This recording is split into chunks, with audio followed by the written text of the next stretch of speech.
Baik, saudara, kisah yang pertama ingin Casey bacakan pada tengah malam ini. Dalam rancangan Misteri Jam 12 yang ringkas, kiriman datangnya daripada Abdillah. Abdillah berkongsi peristiwa yang menghantui beliau ketika dia menetap di salah sebuah hotel di Kuala Lumpur. Jangan sebutkan nama hotel, Casey. Peristiwa yang saya ingin kongsi sama berlaku dalam bilik hotel saya. Saya pergi ke Kuala Lumpur seorang diri. Ada kalanya saya pergi ke sini bersama dengan kawan-kawan. Ada kalanya saya pergi seorang diri. Memang Kuala Lumpur ni dah macam rumah saya. Jadi, dipendekkan cerita, kalau saya pergi seorang, saya selalu akan menetap di hotel yang jauh lebih murah. Ialah biliknya lebih kecil dan dapatlah saya berjimat. Kalau pergi dengan kawan-kawan, hotel yang lebih besar, mungkin hotel 4 bintang, hotel 5 bintang, ialah kos hotel tu akan dibagi pada 3-4 orang. Kalau seorang ni yang biasa-biasa je lah, asalkan dalam bilik hotel tu ada tandas. Saya tidak akan tinggal dekat bajet hotel yang mana tandas kena kongsi dekat luar. Jadi sebuah hotel ni, sampai check in, letak barang, saya keluar dan pergilah tempat-tempat yang biasa saya pergi. Beli barang, makan, beli belah. Kemudian saya cuba dapatkan beberapa barangan sebelum saya sampai pulang ke rumah, ke bilik hotel saya. Sekitar jam 9 lebih malam. Waktu tu dah terlampau penat. Check in jam 3 sampai 9 lebih malam tu saya berjalan, makan, beli belah, semua saya buat. Balik kaki dah betul-betul lenguh. Jadi saya pun mandilah, nak bersihkan diri. Apa yang berlaku, pada mulanya bila saya masuk bilik hotel tu sekitar jam 9 lebih malam, setelah saya keluar berjalan-jalan tu, saya tolak pintu. Dalam beberapa saat bulu tengkuk saya meremang. Dan ini adalah satu petanda yang harus sebenarnya saya ambil kira. Tapi tidak, saya hanya buat bodoh dan tidak indahkan tanda-tanda yang menyeramkan itu.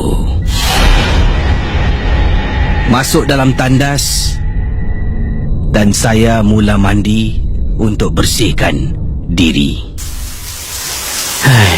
Penat betul lah.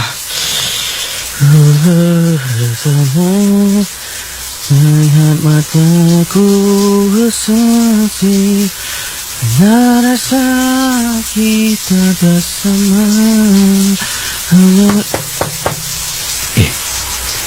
Siapa pula yang mengetuk-ketuk pintu ni?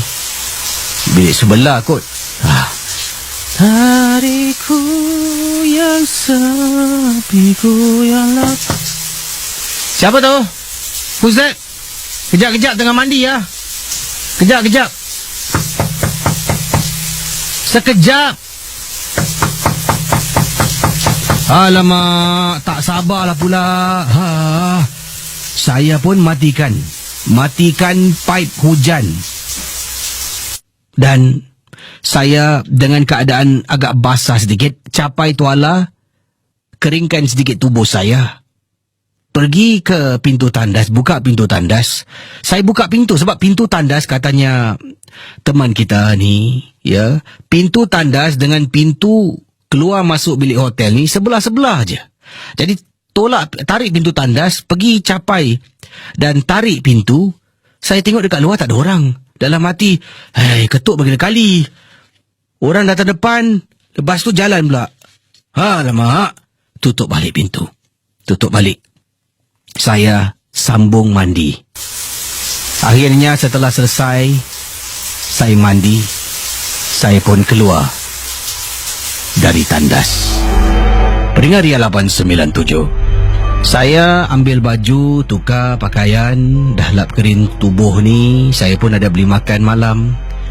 Saya duduk, tengok TV, saya makan. Sedang saya makan, tiba-tiba Casey, tandas, bunyi paip hujan air mengalir. Kemudian saya bangun, saya nak pergi menuju ke arah tandas, bunyi itu hilang. Saya kembali ke tempat duduk untuk nikmati juadah makan malam saya. Tengah makan lagi ni, sekali lagi bunyi tandas. Rosak ke apa pipe ni? Saya bangun dari tempat duduk, berjalan menuju ke arah tandas, dan saya lihat paip hujan tu memang terbuka dan air mengalir kisi. Saya masuk ke dalam tandas, saya pun matikan paip. Kembali duduk dan menjamu selera sampai habis. Dah habis, bungkusan saya buang dalam tong sampah. Ya, dalam bungkusan tu adalah sisa-sisa makanan, tulang-tulang ayam yang saya beli.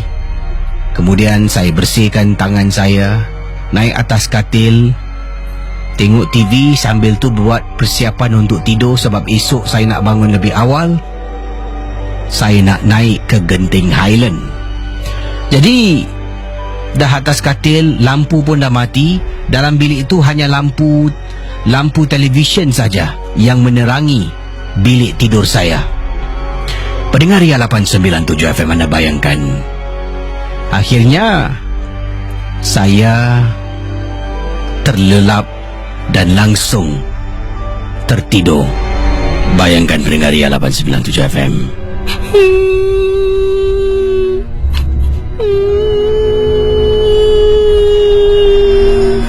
Saya terbangun dari tidur kerana terdengar suara tangisan dalam bilik hotel saya. Apabila saya toleh dan lihat sekitar bilik saya, tidak ada apa-apa yang saya nampak. Tetapi masih lagi kedengaran bunyi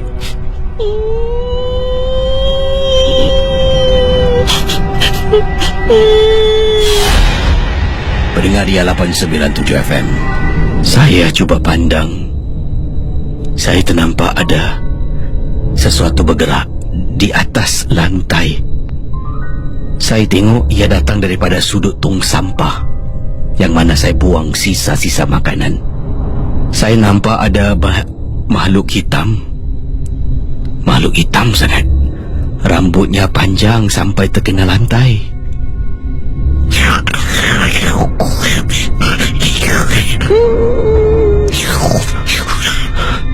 Astaghfirullahaladzim. Ya Allah, apa benda tu? Casey, saya tak tahu apa yang saya nampak.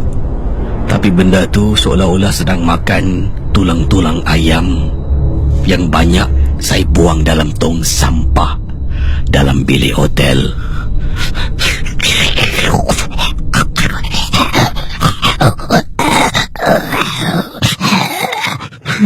Ya Allah, astagfirullahaladzim. Astagfirullahaladzim. Astagfirullahaladzim. Bismillahirrahmanirrahim. Ya Allah, bismillah. Ya Allah. Tiba-tiba dalam beberapa minit bunyi itu senyap. Saya toleh ke belakang. Tong sampah terbalik. Habis terbuka plastik yang saya letak sisa-sisa makanan. Saya bangun dengan segera, terus saya pergi ke pintu untuk buka lampu. Apabila saya buka lampu, kelihatan lebih jelas berseliraknya lantai dalam bilik hotel tu. Saya mengangkat dengan perlahan-lahan, masukkan balik dalam tong sampah, dan kemudian saya terbaca ada satu nota yang ditulis dilekatkan pada tong sampah tu.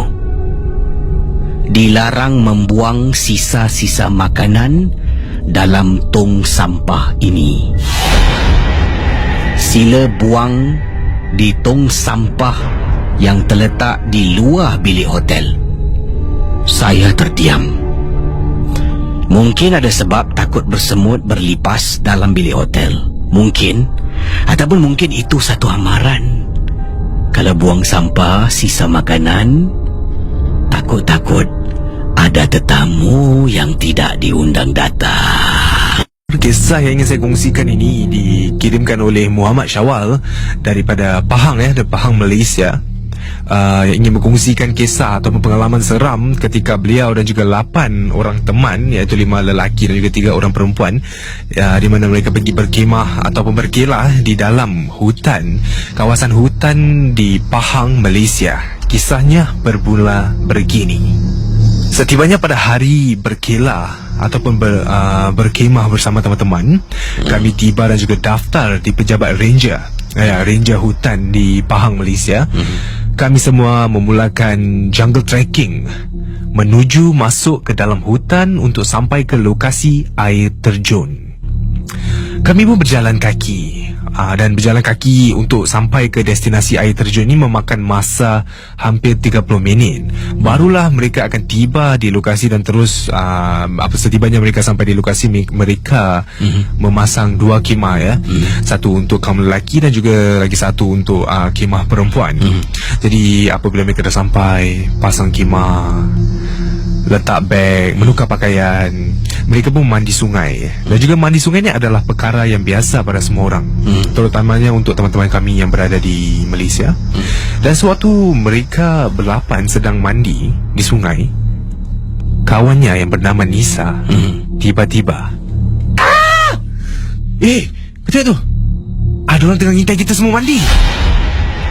Mana ada, mungkin perasaan kau je kot. Dah lah, jom naiklah, dah nak maghrib. Jom semua naik.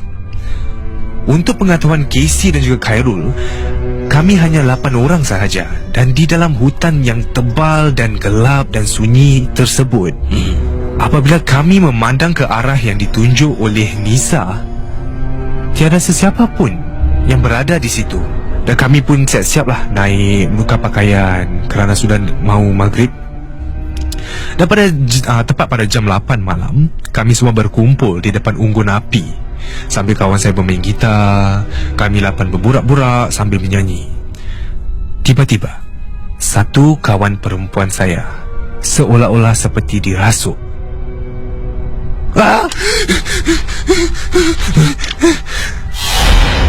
Beliau menjerit sekuat-kuat hati, lalu bangun dan terus berlari. Ya, beliau berlari terus masuk ke dalam kawasan hutan yang gelap dan penuh dengan pokok-pokok. Dengan pantas, salah seorang dari kawan lelaki saya mengejar beliau. Dan ketika itu kami begitu terkejut dan tidak tahu untuk membuat apa. Jadi keadaan menjadi huru-hara. Apa jadi? Apa jadi dengan Nisa saat tiba-tiba dia lari macam itu? Dan kami hanya mampu berdiam dalam ketakutan. Jadi kami semua panik ketika itu. 2 dari kawan saya mengambil keputusan untuk masuk ke dalam hutan dan mengejar kawan saya. Manakala saya dan seorang lagi kawan lelaki tunggu di kawasan perkemahan bersama dengan lagi 2 kawan wanita untuk menjaga barang-barang. Lagi-lagi teman perempuan ni ada yang sedang kotor. Setelah 2 jam berlalu, mereka masih belum pulang ke kemah. Jadi kami menjadi makin panik dan semakin tak tentu arah. Dan ada tanda soal bermacam-macam tentang manakah mereka, apa yang terjadi pada mereka, sehingga kami tak tahu apa nak buat. Jadi kami bercadang untuk keluar dari kawasan tersebut untuk meminta bantuan ranger ataupun pihak polis. Jadi kami 4 berjalan, berempat sekali jalan keluar, menembusi hutan untuk pergi ke pejabat ranger. Sambil ada teman-teman wanita kami yang sedang menangis. Dalam perjalanan, tiba-tiba salah seorang dari teman kami berkata, Korang, ada benda ke atas pokok. Kami semua melihat ke atas pokok, dan alangkah terkejutnya kami, ternampak sosok tubuh seorang perempuan berambut panjang seperti Pontianak. Sosok tubuh perempuan berbaju putih, rambutnya panjang, sedang berdiri di atas salah satu dahan pokok di atas kepala kami. Disebabkan terlalu takut, kami semua menjerit dan berlari. Sedang dalam kami berlari itu, saya dapat rasakan seperti ada benda yang terbang di atas pokok mengikori kami. Setibanya kami di pejabat ranger, bayangkan ya, dalam keadaan yang panik dan penat akibat berlari, pejabat ranger itu tadi tutup. Dengan mana kunci kereta tertinggal di dalam beg yang berada di kawasan kemah, kami menjadi buntu dan tidak tahu untuk membuat apa. Jadi kami terpaksa duduk di pondok bersebelahan dengan pejabat ranger. Sedang kami membaca surah-surah yang kami tahu, tiba-tiba Casey, makhluk yang menyerupai wanita yang dikatakan Pontianak itu tadi muncul di belakang kawan perempuan saya. Kami semua menjadi takut dan kawan perempuan saya itu tiba-tiba pingsan. Salah seorang daripada teman saya, iaitu namanya Rafi, terus cuba untuk melaungkan azan. Selepas beliau melaungkan azan, makhluk itu tadi lesap, hilang dari pandangan. Dipendekkan cerita, kami duduk di situ sehingga waktu pagi, sehingga ada ranger ataupun bantuan yang datang, dan kami telah menceritakan segalanya kepada ranger tersebut, dan mereka membuat misi untuk mencari teman-teman kami yang hilang dari malam semalam. Dan mereka menemui 2 orang teman kami berada di jalan masuk sebuah gua di dalam hutan. Manakala teman kami yang mengejar teman kami yang dirasuk semalam dijumpai pingsan di tepi sungai, dan Nisa yang berlari kerasukan malam semalam dijumpai pingsan di atas sebuah kubur lama di dalam hutan. 12 sekolah yang disifatkan seram di seberang tambak, Khairul. Kalau boleh kita kongsi lah, Khairul boleh kongsi dengan pendengar Ria ni tentang 12 sekolah yang dimaksudkan. Dipersilakan Khairul, bagaimana? Saya tak tahu kalau ada beberapa sekolah ni masih wujud ataupun tidak. Tetapi yang pertama ya di dalam blog ini, ya ini sekolahnya namanya Penang Free School. Ya, di Pulau Pinang. Ya, sekolah ini terletak di mana ni? Di Georgetown. Ya, di Georgetown, Pulau Pinang. Sekolah ini merupakan antara sekolah yang tertua di Pulau Pinang. Ya, ini merupakan sekolah medium ya, bahasa Inggeris, English Medium School di Asia Tenggara. Dan sekolah ini dibina pada tahun 1816 ya. Dan sekolah Penang Free School ini juga merupakan sekolah pertama yang didirikan di Melaya. Sebelum di negara Malaysia dikenali sebagai Malaysia, sekolah ini didirikan di situ dahulu ketika zaman Malaya lagi. Dan di sini sebentar ya. Apa yang berlaku? Penampakan ganjil menyeramkan ke? Bagaimana, Khairul? Oh, di sini mereka ada yang di blog ini ada yang mengungsikan ya, dikata seperti jika sesiapa ataupun para penduduk yang tinggal berdekatan dengan sekolah tersebut, jikalau mereka lalu di kawasan persekolahan itu di waktu malam, mereka akan nampak antara beberapa bilik darjah di sekolah itu di mana lampunya akan berkelip-kelip. Ya, berkelip-kelip sendiri di waktu malam, seolah-olah seperti ada makhluk ataupun ada orang yang sedang memainkan switchnya di waktu malam. Dan mereka kata ini adalah perkara biasa yang berlaku di dalam sekolah ataupun bangunan tersebut. Dan selain daripada itu, mereka juga ada yang mendakwa di sini ya, mendengar jeritan seorang wanita, dan wanita tersebut ataupun suara jeritan tersebut cuma akan muncul di tengah malam. Ya, di lewat tengah malam sahaja nanti mereka yang tinggal ataupun lalu di kawasan persekolahan tersebut akan mendengar seorang wanita menjerit. Ya, menjerit apa tak tahu, tetapi akan mendengar seperti ada roh lah yang menjerit di situ. Dan di sini juga ada yang dikatakan sebagai roh banduan yang disiksa semasa zaman penjajahan Jepun. Ya, begitu saja kisah ataupun kejadian yang berlaku di Penang Free School di Pulau Pinang ya, di Georgetown. Seterusnya ini ada sekolah menengah Chunling di Pulau Pinang juga. Di sekolah ini dibangunkan pada tahun 1923. Wow. Ya, sekolah ini telah pun diambil alih oleh Angkatan Darat British untuk digunakan sebagai sebuah hospital tentera pada tahun 1941. Ya. Dan semasa pendudukan Jepun di kawasan itu, semasa Perang Dunia Kedua, berlakunya tragedi pembunuhan beramai-ramai terhadap orang berbangsa Cina di Malaysia. Yang dimaksudkan sebagai pembersihan Cina ketika itu. Dan juga ada beberapa orang guru dan pelajar dari Chunling juga turut dibunuh di dalam bangunan tersebut. Dan ada juga lah cerita-cerita yang menakutkan seperti penampakan kelibat guru-guru yang telah dibunuh, dan juga beberapa orang pelajar yang dibunuh yang dilihat berkeliaran di sekitar sekolah di waktu malam. Ya, dan histeria juga dikatakan kerap berlaku di kawasan sekolah Chunling. Dan kadang-kadang terdapat juga beberapa ekor anjing yang menyalak pada sesuatu, yang menyalak ke arah. Ya, semuanya anjing itu dikabarkan menyalak ke arah sesuatu yang tidak dapat dilihat oleh mata manusia. Baik. Kalau itu di Malaysia. Ya.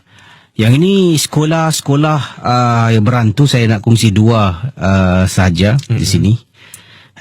Di Amerika, ya, yang mana siap dengan iaitu video berkenaan dengan sekolah ini. Sekolah ini dijaga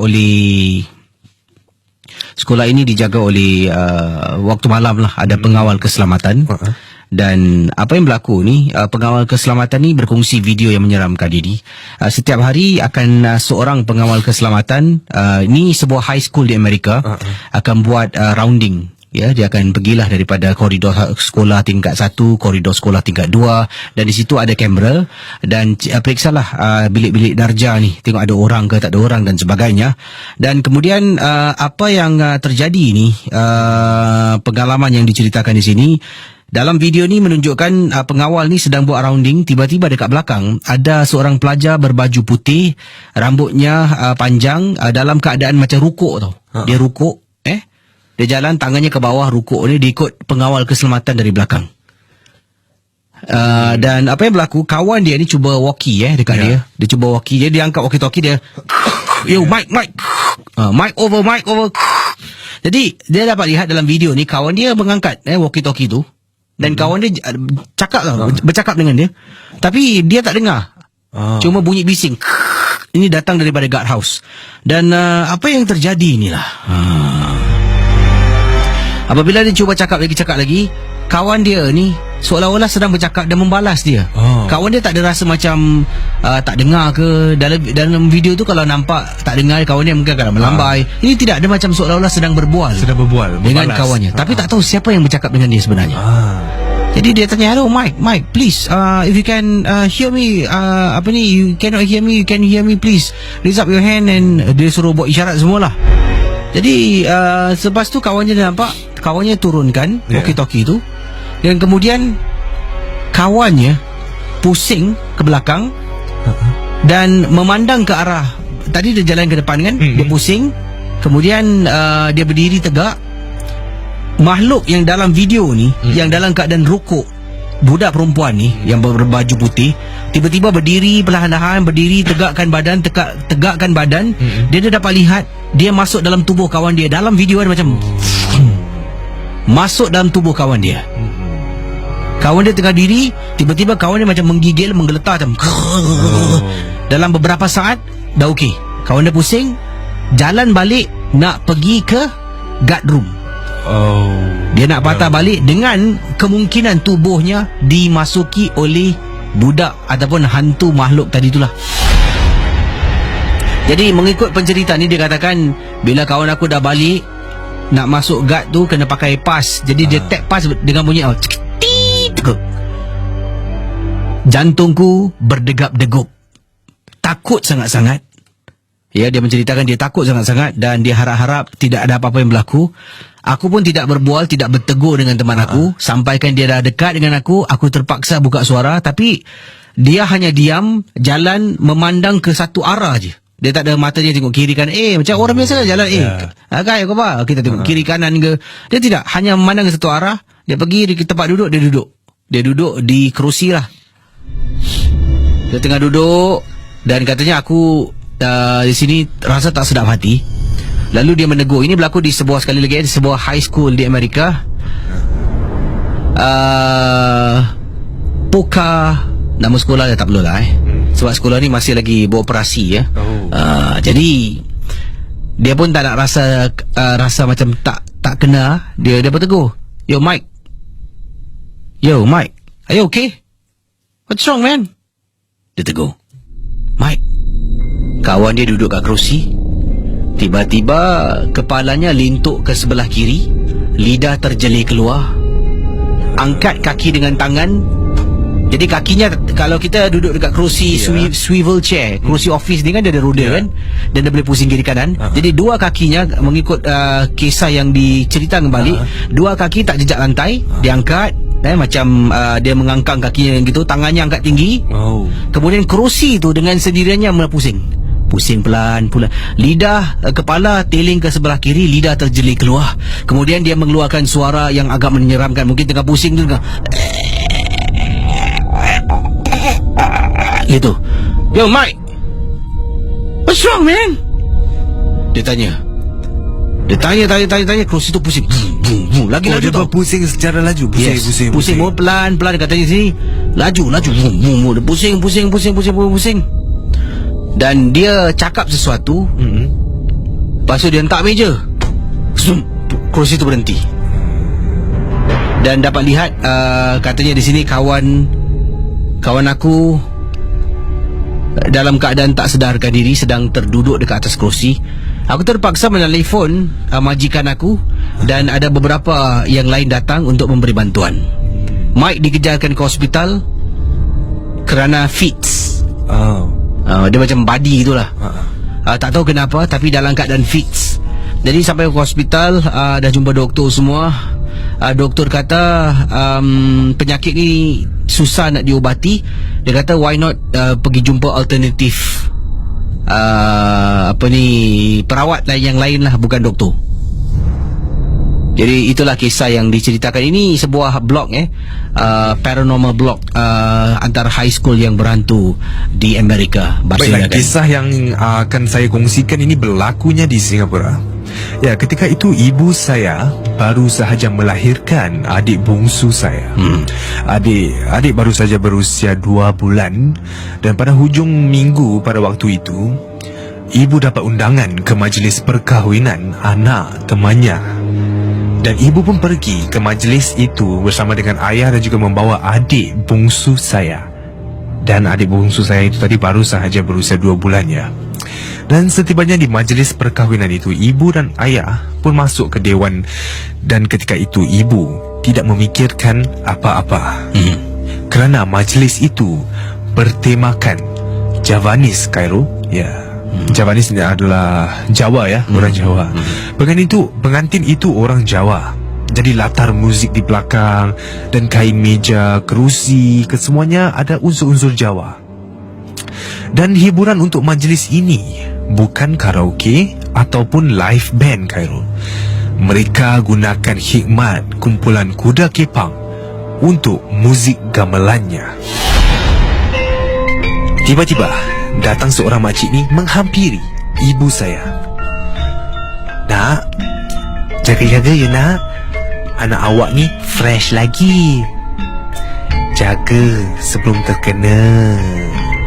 Mendengar nasihat makcik itu, ibu saya jadi tercengang, Khairul. Tercengang sebab beliau tak faham akan nasihat makcik itu tadi. Dan ibu pun buat bodoh dengan makcik itu dan duduk di meja dan mulakan untuk menjamu selera. Dan kumpulan tarian kuda kepang ini, mereka ada segmen ya. Ada segmen di mana ada sekumpulan kanak-kanak menari sambil bercerita. Ada segmen tarian dayang-dayang ataupun segmen tarian putri, dan banyak lagi. Dan segmen yang terakhir di majlis itu meninggalkan kesan yang mendalam pada ibu sehingga hari ini. Segmen terakhir dinamakan Barungan, di mana dua orang penari harus mengenakan kostum ataupun pakaian barungan, di mana pakaian itu ataupun perwatakan barungan ini menyerupai seperti singa yang mengikut mitos orang Bali. barongan ini adalah raja kepada semua roh. Dipendekkan cerita, sedang barongan itu menari. Sambil dia menari, dia datang semakin dekat, semakin dekat, semakin dekat dengan adik bongsu saya. Dan topeng ataupun kepala barongan itu seolah-olah memerhatikan muka adik saya dan datang dekat, mendekatkan topeng barongan itu pada wajah adik saya dan seolah-olah senyum apabila ibu menceritakan dan ibu memerhatikan topeng barongan itu. Topeng itu seolah-olah senyum pada adik saya. Lalu topeng itu toleh dan meneruskan menari. Tapi semakin rancak, tariannya semakin laju. Seolah-olah dia gembira, Khairul. Seminggu selepas ibu pulang dari majlis perkahwinan itu, adik saya yang berusia 2 bulan itu demam panas. Demamnya panas sangat sehingga apabila ibu membawa adik saya ke dokter dan dokter memeriksa suhu badan adik saya ketika itu, di termometer ataupun di pengukur suhu itu, suhunya biasa saja, tetapi badan adik saya ketika itu panasnya seperti air mendidih, Khairul. Bayangkan panasnya. Dan adik akan terus menangis dan akan menangis apabila tiba waktu maghrib dan juga di waktu tengah malam pada jam 12. Dan ibu dan ayah ketika itu menjadi semakin risau dengan keadaan adik yang tidak berhenti menangis dan dengan demam panasnya yang tidak turun. Jadi ibu dan juga ayah mengambil keputusan untuk berjumpa pakar. Dan apabila mereka membawa adik jumpa pakar, pakar itu bertanyakan, "Pakcik tanya sikit, jangan marah ya. Ada tak berapa minggu lepas korang atau anak sendiri ada bawa bayi ni pergi ke tempat-tempat yang tak sepatutnya dia pergi?" Pada ketika itu, ayah dan ibu tidak memikirkan apa-apa yang ada kena mengena dengan majlis perkahwinan tadi. Tak ada, Pakcik. Saya rasa saya tak ada bawa anak saya ni pergi tempat-tempat yang tak senonoh beberapa minggu lepas. Pakcik rasa ada ni benda yang suka ke anak awak. Sebab Pakcik boleh nampak benda tu sedang senyum, sedang berjoget, sedang seolah-olah seperti mendukung anak awak ni. Apabila pakar itu mengatakan sedemikian, baru ibu teringat. Dan ibu cuba untuk memberitahu pakar itu bahawa mereka ke majlis perkahwinan yang ada tarian barongan. Mungkin benda ni ikut dari majlis tu. Dan aku rasa benda ni suka ke anak kau ni. Pakcik, tak boleh buat apa-apa ke? Kesian anak saya ni 2 bulan. Tak tahu apa-apa pakcik demam panas macam ni. Tak apa, pakcik cuba ikhtiar. Pakcik cuba berubat untuk anak kamu ni.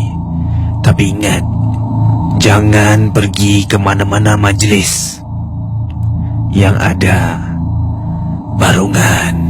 Yang ini saya ceritakan awal tadi berlaku di Australia. Yang mana datangnya daripada seorang pendengar, Kak Mimi yang berkongsi. Kak Mimi kata kejadian ini berlaku di Australia, iaitu di rumah beliau lah. Yang mana beliau ni pergi ke Australia untuk kerja. Syarikat hantar sana untuk kerja beberapa bulan sebelum dia pulang ke Singapura. Jadi dia ada satu rumah. Rumah ni adalah rumah yang kata Kak Mimi ni, kejap saya buka kiriman email beliau. Okey, mana tadi? Okey, katanya di sini rumah ni adalah rumah syarikat. Jadi setiap orang dari overseas lah, tak kisahlah dari Singapura, juga ada syarikat yang menghantar dari Jepun, dari mana-mana yang ada outlet ataupun syarikat saya beroperasi. Kalau datang ke Australia ni base lah, untuk lanjutkan, untuk belajar benda yang baru, mereka akan tinggal dekat company home ni lah. Jadi company home ni jarang-jarang ada orang. Lazimnya sunyi, sepi. Dan company home ni tak tahu kenapa dalam banyak-banyak rumah dia pergi beli rumah sebuah yang agak besar. Dan rumah ni sekeliling rumah ni adalah pokok-pokok. Jadi bayangkan dia kena pandu agak jauh. Dia pandu drive daripada office ke rumah company ni memakan masa lebih kurang dalam sejam untuk memandu. Jauh tu Jauh sejam. Dia kena lalu dekat kiri kanan semua hutan. Dan rumah ni rumah yang bentuknya macam mana Casey? Apartment atau rumah sebuah? Ini rumah sebuah. Rumah sebuah. Rumah sebuah. Sebab katanya di sini rumah ni bukan saja pekerja biasa yang tinggal, malah mereka berpangkat-pangkat tinggi pun menetap di rumah yang sama. Tapi cuma kalau pekerja biasa menetap di rumah ni, ada bahagian-bahagian rumah ni dikunci lah, memang tak digunakan. Ada facilities antaranya dalam rumah ni, kalau dia ada beberapa bahagian rumah ni dikunci, dan kalau ada orang-orang besar yang duduk dalam rumah ni, dia akan buka bahagian-bahagian dikunci tu, antaranya ada jacuzzi lah, ada bilik main pool. Jadi kalau pekerja biasa hanya boleh tinggal rumah ni, ada ruang tamu, ada bilik tidur. Bilik tidur untuk satu bahagian ni ada 4. Dia tinggal seorang, bilik tidur 4. Wow. Rumah ni cuma 2 tingkat saja. Dan bilik tidurnya ada 4 di bahagian atas. Bawah ada 2 lagi bilik, tapi bukan bilik tidur lah. Ada bilik tidak ada katil. Bilik tu hanya bilik kosong katanya. Dan inilah pengalaman yang nak diceritakan. Anda bayangkan balik kerja, jalan 1 jam, sampai rumah, pemandangan indah, dikelilingi dengan hutan, semak samun. Jadi dah masuk rumah, tutup pintu, awak buka lampu, awak perasan aku dalam rumah yang besar macam ni, yang satu lagi bahagian dikunci, ditutup, aku tak tahu siapa dekat sebelah, seorang diri. Jadi inilah kisahnya. Katanya Kak Mimi bila berada di rumah ni bukan sekali, dah beberapa kali menetap di Australia. Tapi selalunya company kakak ni akan hantar kakak menetap di studio apartment di Australia. Oleh kerana studio apartment ni dah penuh, dah dipenuhi, kakak dihantar untuk menetap di rumah lebih besar lagi lah, tapi jaraknya 1 jam. Actually kakak tak happy sebab jauh sangat, memakan masa kakak. Tapi oleh kerana dah tak ada pilihan, sebabnya syarikat kakak di Singapura ni telah pun menghantar nama kakak sebagai wakil dari Singapura ni agak lambat. Jadi kakak tak dapat studio apartment yang hanya lebih kurang 15-20 minit drive daripada office kakak. Maka itulah kakak terpaksa tinggal dekat rumah yang besar ni, yang mana sebahagian rumah ni dikunci dan tidak boleh digunakan fasilitiesnya kerana ia hanya untuk pangkat-pangkat besar saja. Maklumlah kakak ni masih lagi dalam pangkat kuli. Lepas tu ada smiley face. Jadi dipendekkan cerita, pertama kali kakak duduk dekat sini, tetapi bukan pertama kali pergi Australia, dah banyak kali pergilah untuk urusan kerja. Selalu tinggal di studio apartment, tapi sekarang ini di rumah banglo yang besar, yang mana sunyi, sepi. Dan kakak sebenarnya dah benar banyak cerita kakak dengar. Jadi anda bayangkanlah, ini kira office gossip lah. Yang mana kawan-kawan dekat office ni ceritakan tentang, kau tahu tak rumah yang tu, yang besar tu, mungkin dia panggil The Bungalow ke The Mansionette ke, dekat apa nama jalan tak beritahu, this avenue, that avenue dan sebagainya. Jadi dah jadi bahan perbualan antara kawan-kawan. Tu aku dengar rumah ni pun berhantu di sini mau ada. Jadi bila akhirnya kakak ni datang rumah ni, dia tak teringat itu semua tu, Khairul. Jadi katanya di sini bila akhirnya sampai di rumah ni, kakak baru teringat yang kakak dengan kawan-kawan pernah ceritakan tentang keburukan rumah ni, yang mana rumah ni adalah antara rumah seram. Ada gangguan-gangguan tertentu yang pernah kita dengar dan kita kongsi bersama dengan rakan-rakan teman yang lain. Jadi malam yang pertama masih lagi tak ingat, masih lagi lupa tentang rumah ni. Bilik tidur dekat bawah ada 2, tapi tak ada perabot, tak ada katil. Sekadar bilik kosong. Dekat atas ada 4 bilik tidur. Naik ke atas dan pergi ke master bedroom. Dalam tu ada tandas, jadi kalau malam nak pergi toilet pun tak usah keluar daripada bilik. Tutup pintu, dekat atas katil baring. Langsir dah tutup tingkap semua. Kakak dalam hati terfikir, aku seorang dekat sini, keliling dengan hutan. Tiba-tiba kakak terus teringat perbualan kakak dengan rakan-rakan kerja yang pernah ceritakan tentang rumah ni. Rumah yang kakak panggil rumah puaka. Kakak terus try kakak cuba nak padamkan ingatan kakak tentang rumah ni. Tutup mata, cuba fikir yang benda baik-baik lah. Fikirkan anak dekat Singapura, fikirkan mak, fikirkan benda yang baik-baik lah. Tapi tetap tak boleh. Tetap tak boleh. Sedang baring-baring nak cuba lupa, akhirnya tertidur, terlelap mata kakak. Bila kakak akhirnya bangun sekitar jam 5 pagi waktu Australia, 5 pagi untuk siap-siap nak pergi ke tempat tugas. Kakak dapati pintu bilik kakak terbuka. Sedangkan semalam-malam bila tidur kakak katakan kakak tutup pintu. Tapi bila bangun pintu terbuka. Dalam hati mungkin kakak tak tutup pintu dengan betul. Jadi tak apa, malam kedua tidur, rasa seram juga, tetap buat juga ada kerana tugas. Cuba tak nak fikirkan yang bukan-bukan, tetap juga terfikirkan yang bukan-bukan. Sebab pernah ceritakan dengan kawan-kawan tentang rumah ni. Tidur, besok bangun pintu bilik terbuka. Sekarang siapa ni persoalannya yang buka pintu? Kemudian malam ketiga sama juga, tidur, bangun pagi, tidur tutup pintu pintu terbuka. Sampaikan malam kelima, kakak teringat pula dengan kawan-kawan yang pernah ceritakan. Casey ada tonton tak filem paranormal yang mana dia taburkan bedak? Kakak boleh nak buat benda yang sama. Tutup pintu, tabur sedikit bedak dekat atas lantai, taruh bedak tepi, naik atas katil tidur. Bangun pagi, bedak tu berselerak. Dia bukan bentuk tapak kaki orang berjalan, tidak. Ia bentuk seolah-olah, maaf cakap, macam ada orang sedang sirit tubuhnya dekat atas lantai. Bila tengok terperanjat sangat. Pintu bilik terbuka. Malam tu takut sangat-sangat. Malam yang kelima dah ternampak. Besok pagi pergi kerja, kemudian balik. Bila malam nak tidur, kakak tidur dekat satu lagi bilik. Bila tidur dekat satu lagi bilik, Itulah keputusan yang kakak menyesal sangat-sangat, Casey. Khairul, kakak ni pindah bilik lain sebab bilik ni kan selalu tidur orang tutup pintu, pagi buka. Pintu ni dibuka. Yang ini kakak tutup pintu. Kakak tidur memang tak boleh buka lampu. Sebab kalau buka lampu tak boleh tutup mata. Ini satu tabiat yang kakak memang tak boleh. Tutup lampu, cuba lelapkan mata. Kakak dapat rasa bahagian belakang kakak, yang mana kakak tarik converter untuk selimutkan diri. Macam ada orang angkat selimut converter tu. Macam ada orang angkat. Kakak boleh rasa katil tu macam ada depression macam ada orang tekan katil. Tekan tilam katil tu. Orang macam naik katil dan berada dekat belakang kakak, sedang peluk kakak dari belakang.